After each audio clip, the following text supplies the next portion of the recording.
మీ పిల్లలు ఫారెన్లో చదవాలనేది మీ కల? మీ కలను నిజం చేసే ఏకైక సంస్థ విదేశ్ కన్సల్ట్స్.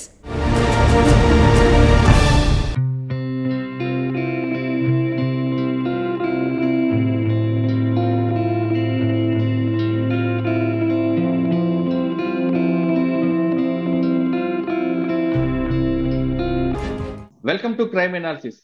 టెలిఫోన్ ట్యాపింగ్ కేసులో ఇప్పటికే అరెస్ట్ అయిన మాజీ ఓఎస్డీ రాధాకృష్ణ పంజాగుట్ట పోలీసులు కస్టడీకి తీసుకుంటున్నారు. అదేవిధంగా మరో ఆరోపణ ఎదుర్కొంటున్న సైబరాబాద్ లో పనిచేసి గతంలో ఎస్ఐబిలో ఓఎస్డీగా పనిచేసిన వేణుగోపాలరావు కూడా పంజాగుట్ట పోలీసులు పిలిచే అవకాశం కనిపిస్తుంది. కానీ నిన్నటి వరకు అనధికారికంగా పిలిచిన వేణుగోపాలరావును ఈ రోజు రేపట్లో అరెస్ట్ చేసే అవకాశం కూడా కనిపిస్తున్నట్టుగా తెలుస్తుంది. అయితే వేణుగోపాలరావు రోల్ ఎంతవరకు ఉంది? వేణుగోపాలరావు ఎస్ఐబిలో పనిచేసినప్పుడు కేవలం రాష్ట్ర ప్రభుత్వానికి సంబంధించినది కాకుండా తనకు పడని వారిపై కూడా చాలా ఇదే టెలిఫోన్ ట్యాపింగ్ వాడుతూ వాళ్ళపై కూడా కేసులు పెట్టారని ఆరోపణలు వినిపిస్తున్నాయి. అసలు వేణుగోపాలరావు గారు వరంగల్లో పనిచేసినప్పుడు అది చేసిన కార్యక్రమాలు ఏ విధంగా ఉండేవి? అతన్ని యాక్సిలరీ ప్రమోషన్ ఇవ్వడానికి ప్రధాన కారణం ఏంటి?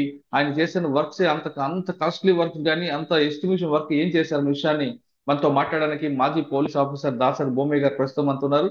ఆయన అడిగి పూర్తి వరలు. సార్ నమస్తే అండి. నమస్తే good morning sir. Good morning sir. చెప్పండి సార్, ఇప్పుడు తెలంగాణలో టెలిఫోన్ ట్యాపింగ్ కేసు అంతా మీరు చూస్తున్నారు. రాధాకృష్ణ గారు ఇచ్చిన స్టేట్మెంట్ ప్రకారం నల్గొండకి, రాచకొండ, సైబరాబాద్, హైదరాబాద్ ఈ 4 ప్రాంతాల్లో మేము సర్దుకున్నాం, ఒక్కొక్క ఆఫీసర్ ఇన్ఛార్జ్ ఉన్నారన్న స్టేట్మెంట్ ఇచ్చారు. అందులో భాగంగా సైబరాబాద్ లో వేణుగోపాలరావు గారు చూసేవారని చెప్పారు.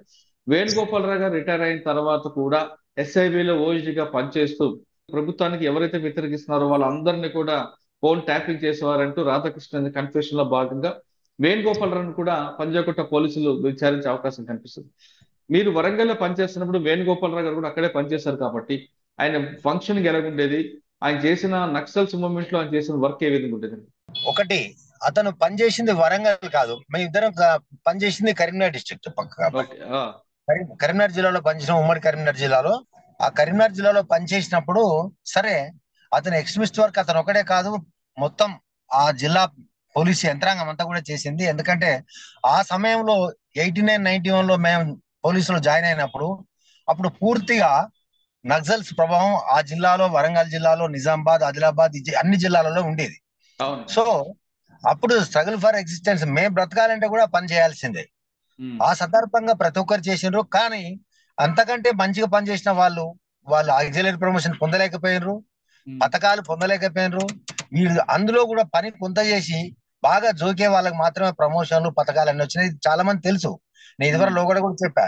సరే ఆయన పని చేసిన దానికి మేము కాదనట్లేదు, కొంత ఎక్స్ట్రీమిస్ట్ వర్క్ చేసింది వాస్తవం, అన్న డౌటే లేదు. రెండోది మాత్రం ఆయన పని చేసిన దానికంటే ఎక్స్టార్షన్ కూడా బాగానే చేసిండు. అందుకోసమే కదా 2005లో ఆయన మీద ఏసీబీ అక్రమాస్తుల కేసు పెట్టింది. కానీ దాన్ని ఎదుర్కోలేక ఆయన ఏం చేసిండు, అప్పుడు కాంగ్రెస్ ప్రభుత్వంలో వాళ్ళ బంధువు శ్రీనివాసరావు, ఆయన దుగ్గ్యాల శ్రీనివాసరావు ఉండే ఎమ్మెల్యేగా, అతన్ని పట్టుకొని అతని కేసు సీఎం గారితో డ్రాప్ చేయించుకోండి తప్ప అతని కేసును ఎదుర్కోలే. అలాగే ఆయన ఒక లాకప్ డెత్ లో కూడా ఇరుక్కున్నాడు. ఆ లాకప్ డెత్ లో కూడా ఆయన సస్పెండ్ కావడం జరిగింది చిగురుమాడి పోలీస్ స్టేషన్ లో. అనంతరం జమ్మికుంట సబ్ ఇన్స్పెక్టర్ ఉన్నప్పుడు కూడా ఆయన బాధలు తట్టుకోలేక ఒక చెట్టు మీద దునికి ఆత్మహత్య చేసుకున్నాడు. కాకపోతే దాన్ని అప్పుడు డిపార్ట్మెంట్ వాళ్ళు కానీ అప్పుడు బీజేపీలో వెంకటనారాయణ రెడ్డి గారు అని ఒక అడ్వకేట్ ఉండేది, ఆయన చనిపోయారు అన్ఫార్చునేట్లీ. వాళ్ళందరూ కలిసి కాంప్రమైజ్ చేశారు, అంతేగాని కాంప్రమైజ్ చేశారు అప్పుడు. కాకపోతే ఏంటంటే ఒక సదుద్దేశంతో, మంచి ఉద్దేశంతో చేసిందని ఆయన కాపాడడానికి ప్రయత్నం చేసిండ్రు అప్పుడున్న అధికారులు. కాకపోతే ఆయన చర్య, ఆయన హై హ్యాండ్నెస్, ఆ బిహేవియర్, మళ్ళా ఆ దొరల పోకడ ఇంకా అప్పుడు కూడా ఇప్పుడు కూడా ఎప్పుడైనా. దాని తర్వాత మీరు ఇంకోటి అడిగారు, ఇప్పుడు ఏదైతే ఫోన్ ట్యాపింగ్ కేసెస్ ఉన్నాయో వీళ్ళందరూ రిటైర్ అయినాక ఒకటి మాత్రం 100% తప్పిదేమండి, రిటైర్ అయిన తర్వాత వదిలిపెట్టాలి. అంతేగాని రిటైర్ అయిన వాళ్ళకి ఎక్స్టెన్షన్ ఇస్తూ ఏదో ప్రత్యేకమైన పరిస్థితుల్లో కిషన్ రావు గారు ఒక వ్యక్తి ఉండేది ఇంటెలిజెన్స్ లో, ఆయన నిజాయితీ పరుడు కాబట్టి ఆయనకు ఎక్స్టెన్షన్ ఇస్తే ఎవరో పట్టించుకోవాలి. కానీ ఈ ప్రభుత్వం వచ్చినాక 2014 నుంచి ఒకే కమ్యూనిటీ చెందిన, వెలమ కమ్యూనిటీ చెందిన వాళ్ళందరినీ రిటైర్ అయినా సరే తీసుకొచ్చి ఎస్ఐబిలో కొందరిని రకరకాల పోస్టింగ్లలో పెట్టారు, టాస్క్ ఫోర్స్ లో పెట్టారు. రాధాకిషన్ రావును ఇట్లా పెట్టి ఈ వింగులలో పెట్టి ఎంత దరిద్రం అంటే, ఇవాళ ఫోన్ ట్యాపింగ్ ఎవరిని చేయాలండి? భారతదేశ భద్రతకు ముప్పు కలిగించే వ్యక్తుల పైన, దాని తర్వాత భారతదేశానికి ఇతర దేశానికి స్నేహ సంబంధాలు చెడగొట్టడానికి చేసే సందర్భాలలో, అది కాకుండా ఏమైనా టెర్రరిస్టులు, అది కాకుండా అది కూడా ఒకవేళ జరిగినా కూడా హోమ్ సెక్రటరీ గారి పర్మిషన్ తీసుకొని వాళ్ళు రిటర్న్ గా పర్మిషన్ తీసుకొని చేయాలా. కానీ దానికి భిన్నంగా ఇలా రాజ్యాంగాన్ని కల్పించిన ఏదైతే మానవుల స్వేచ్ఛ ఉందో, మనకు రైట్ టు అదేదైతే దాన్ని అందరినీ తుంగలో తొక్కి ఈ టిఆర్ఎస్ ప్రభుత్వంలో ఉన్న విలమలు వాళ్ళ స్వార్థం కోసం తర్వాత ప్రభుత్వానికి కొంత మేలు చేస్తున్నట్టు చేసి వాళ్ళు అడిగింది ఎంతో కానీ వీళ్ళు చేసింది మాత్రం ఇష్టానుసారంగా చేసి ఇతరుల మీద, అన్నిటికంటే ఘోరం ఏంటంటే మహిళల మీద, ఇవాళ అధికారులు ఎవరైతే ఈ కేసులలో దర్యాప్తు జరుగుతుంది కాబట్టి ఎక్కువ మాట్లాడలేకపోతున్నాం మనం. దర్యాప్తు చాలా బ్రహ్మాండంగా జరుగుతా ఉంది కాబట్టి వాళ్ళ ఇళ్లలో ఉన్న మహిళలను గ్రహించండి, మీ భర్తలు చేసిన ఎలాంటి తప్పిదాలు మీరన్నా గ్రహించండి. ఇతర మహిళల మీద చేసినప్పుడు ఒక మహిళా సోదరి మనులారా మీరు కూడా ఇంటికి వస్తే ఏం చేస్తారో చేయండి, వీళ్ళకి బెయిల్ కూడా అప్లై చేయకండి. ఇలాంటి వాళ్ళు ఎప్పుడు అందులోనే ఉండాలి. ఎందుకంటే పర్సనల్ విషయాలలో ఇంటర్సెప్ట్ కావడం అనేది చాలా దరిద్రం అండి. నేను నా భార్య మాట్లాడుకుంటా వాళ్ళు ఇంటర్సెప్ట్ అవడం ఏంటండి? రాజ్యాంగం కల్పించిన నా స్వేచ్ఛను భంగం కలిగించేంటి వీళ్ళకి ఎవడు అధికారం ఇచ్చాడు? ఇది వాళ్ళు అది చాలా చిన్నది అనుకున్నారు. వాళ్ళకి పడనోళ్ళు వాళ్ళ ఫ్రెండ్ ఉన్నాడు అనుకోండి, ఆ ఫ్రెండ్ కు ఎవరో పైసలు ఇవ్వాలంటే వాని ఫోన్ ట్యాప్ చేయడం, లేకపోతే ఇతరులను బెదిరించడానికి ట్యాప్ చేయడం. కాబట్టి ఇది దర్యాప్తు చాలా బాగా జరుగుతుంది, దర్యాప్తు జరగాల్సిందే. ఈ దర్యాప్తులో ఎంతటి వారు ఉన్నా కూడా తప్పకుండా పోతారు, అందులో డౌట్ ఏమాత్రం లేదు. ఎవరున్నా పోవాల్సిందే. మళ్ళీ భవిష్యత్తులో ఎవడన్నా ఫోన్ ట్యాప్ చేయాలంటే వాడు నిజంగా భయపడాలా. ఆ రీతిలో ఇప్పుడు జరుగుతా ఉంది. కాబట్టి వేణుగోపాలరావు అయినా ఇంకెవరు అయినా అందులో నేనున్నా కూడా ఖచ్చితంగా జైలుకు పోవాల్సిందే. తప్పు చేయని అమాయకులను ఎందరున్న జీవితాలతో ఆడుకున్నారు వీళ్ళు ఫోన్లు ట్యాప్ చేసి. వేణుగోపాలరావు బాధితుల్లో మీరు కూడా ఉన్నారని ఒక వార్త ఉంది, వాస్తవనా? 100% కరెక్ట్. నేను సబ్ ఇన్స్పెక్టర్ ఉన్నాను, ఆయన సర్కిల్ ఇన్స్పెక్టర్ హుజునాబాద్ లో ఉన్నప్పుడు మా ఇద్దరికి ఒక ఘర్షణ జరిగింది. దాని అనంతరం అతను మళ్ళీ కరీంనగర్ రూరల్ సిఐ వెళ్ళాడు, నేను అనుకోకుండా మానకొండూరు వెళ్ళాను. మళ్ళీ అక్కడ ఆయన మీద 2005లో నేను అనుకుంటా 2005 ఏసీబీ అక్రమాస్తుల కేసు పెట్టి ఆయన జైలుకు పంపింది. అప్పుడు నేనే చేయించిన అది మనసులో పెట్టుకొని ఆయన రిటైర్ అయిన తర్వాత నేను 2018లో ట్రాఫిక్ సిఐగా ఉన్నా ఆదిలాబాద్ లో.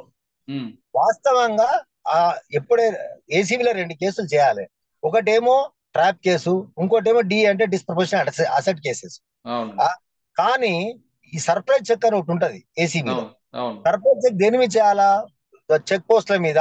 ఒకప్పుడు ఆన్లైన్ సిస్టమ్ లేదు కాబట్టి ఆర్టీఐ ఆఫీసులల్లా, సబ్ రిజిస్టర్ ఆఫీసులల్లా, లేకపోతే ఈవెన్ గవర్నమెంట్ మా సిఐ ఆఫీస్ లో పోలీస్ స్టేషన్ కూడా సర్ప్రైజ్ చేయొచ్చు. కానీ సర్ప్రైజ్ చేసినప్పుడు ఏం చేయాలా? ఏమైనా అమౌంట్ దొరికితే దానిలో ఎక్స్ప్లెనేషన్ కాల్ఫర్ చేయాలి. కానీ నాకు తెలిసి తెలంగాణలో ఫస్ట్ ఎఫ్ఐఆర్ చేసి జైలుకు పంపారు. దీని అంతటి కారణం అప్పుడు ఎస్ఐవిలో పనిచేస్తున్న వీళ్ళు నా ఫోన్ ట్యాప్ చేసి నేను నా ప్రయాణం ఎడ్ చేస్తున్నా చూసి కావాలని నేను సిక్కులో ఉన్నాక కూడా నన్ను రిమాండ్ చేయించారు వీళ్ళందరూ ఒక కమ్యూనిటీ కలిసి నన్ను చేసిండ్రు. కాబట్టి నేను కూడా కంప్లైంట్ చేశాను. పోయిన నెల 20వ తారీఖు నేను కంప్లైంట్ చేశాను పంజగుట్ట పోలీస్ స్టేషన్ లో. దానికి అనుగుణంగా దర్యాప్తు జరుగుతుందని నేను అనుకుంటున్నాను. కాబట్టి నేను సేమ్ ఇదే ఇప్పుడు మీకు చెప్పిందే, నన్ను కావాలని ఏసీబీ కేసులో ఇరికిచ్చి అతనికి నాకు పాత ఏదైతే పగ మనసులో పెట్టుకొని కావాలని చేశారు. కాబట్టి ఆ ఏసీబీ కేసు నేను న్యాయ పోరాటం చేస్తే అది వేరు విషయం. కానీ నా ఫోన్ ట్యాప్ చేయడం అనేది మాత్రమే నేరం. ఆ ఫోన్ ట్యాపింగ్ ఒకవేళ చేసుంటే మట్టుకు దానిపైన దర్యాప్తు చేయమని నేను అధికారులను కోరడం జరిగింది.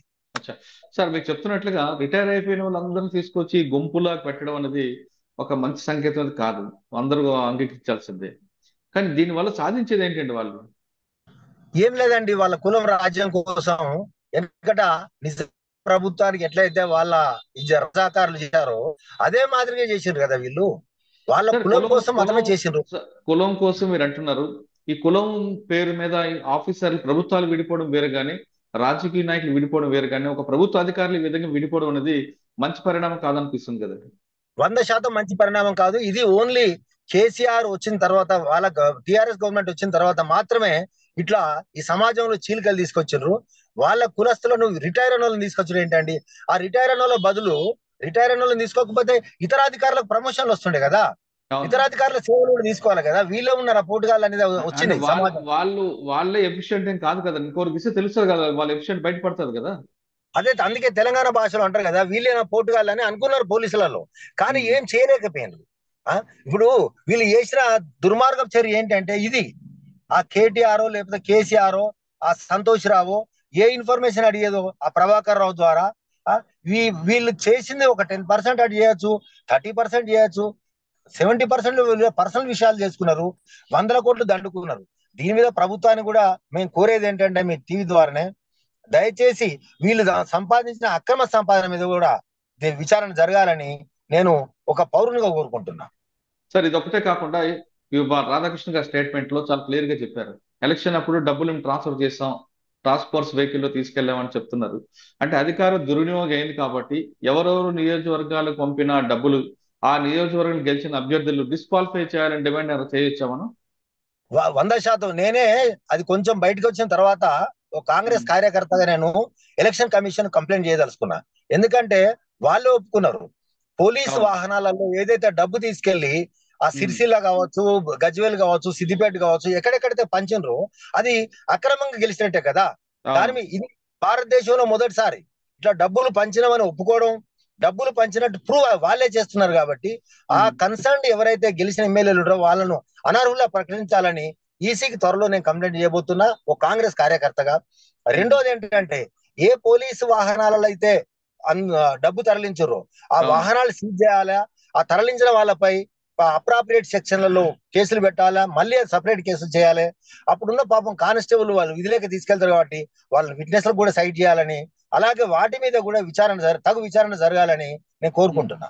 ఓకే సార్, ఫైనల్ గా చెప్పండి, ఈ కేసు చూస్తున్నారు, ఇన్వెస్టిగేషన్ ప్రాపర్ గా జరుగుతుందని మీరు చెప్తున్నారు. యాజ్ ఏ పోలీస్ ఆఫీసర్ గా, ఎక్స్ పోలీస్ ఆఫీసర్ గా ఈ కేసులో సీజర్ పార్ట్ తక్కువ ఉందనే విషయం తెలుస్తుంది.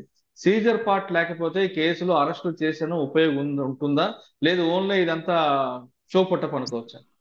నో, దర్యాప్తు అయితే కరెక్ట్ జరుగుతా ఉందని నేను భావిస్తున్నా. కానీ దర్యాప్తు జరుగుతున్న క్రమంలో మీరు అడిగిన క్వశ్చన్స్ మాత్రం ఆన్సర్ చేయలేను, చేయకూడదు కూడా. కాబట్టి దర్యాప్తు జరుగుతున్న క్రమంలో వాళ్ళు ఏం చేస్తున్నారు, ఏం చేస్తలేరు అని కోర్టులు తెలియపరుస్తారు, కానీ దర్యాప్తు అధికారులు ప్రజలు తెలియపరచాల్సిన అవసరం లేదు. కాబట్టి 100% దర్యాప్తు చాలా బాగా జరుగుతుంది. ఇది ఎప్పుడు కూడా గుర్తుపెట్టుకోండి, ప్రజల ముందుకు తీసుకురావడానికి సమయం పడుతుంది. ఇది ఇంతకంటే ఎక్కువ కూడా దర్యాప్తు గురించి మనం డిస్కస్ చేయడానికి వీల్లేదు. ఎందుకంటే తద్వారా కొంత ఎవిడెన్స్ ట్యాంపర్ అయ్యే అవకాశం ఉంటుంది, రకరకాల కోణాలు ఉంటాయి. కాబట్టి మనం కూడా తెలిసి దానిలో ఇంటర్ఫియర్ కాకుండా దర్యాప్తు అయితే సజావుగా బాగా జరుగుతుంది. మంచి అధికారులు, నిక్కచ్చైన అధికారులు, వాళ్ళు హానెస్ట్ అధికారులు ఈ దర్యాప్తులో ఉన్నారు కాబట్టి 100% బాగా జరుగుతుందని నేను నమ్ముతున్నా. ఓకే, ఇప్పుడు జరుగుతున్న దర్యాప్తులో ఖచ్చితంగా నిజాయితీ పరుల అధికారులు ఉన్నారు కాబట్టి ఈ కేసు పక్కదో పట్టడానికి ఏ మాత్రం అవకాశం లేదంటున్నారు భూమి గారు. అతను అందులో పంజాగుట్ట పోలీసులు ఆయన కంప్లైంట్ ఇచ్చారు. ఆ కంప్లైంట్ భాగంగా మరొకసారి కేసు దర్యాప్తు అవుతుంది. ఇప్పటి వరకు జరుగుతున్న పరిణామాలు చూస్తుంటే ఈ కేసులో ఖచ్చితంగా నిందితులకు శిక్ష పడే అవకాశం ఉంటుంది. ఒకవేళ శిక్ష పడితేనే రేపు ఇలాంటి నేరం చేయాలంటే ఎవరికైనా భయపడే ఒక సంఘటన ఎదురవుతుంది. ఒక కేసు స్టడీగా ఈ కేసు మిగులుతుంది. కాబట్టి ఖచ్చితంగా ఇప్పుడున్న అధికారులందరూ కూడా నిక్కచ్చిగా దర్యాప్తు చేస్తున్నారంటూ భూమి గారు చెప్తున్నారు. ఇది ఫోన్ ట్యాపింగ్ లో భూమి గారి విశ్లేషణ. మరో అంశంలో మళ్ళీ కలుద్దాం. అంతకు నమస్తే. Thank you sir, thank you very much. Thank you sir.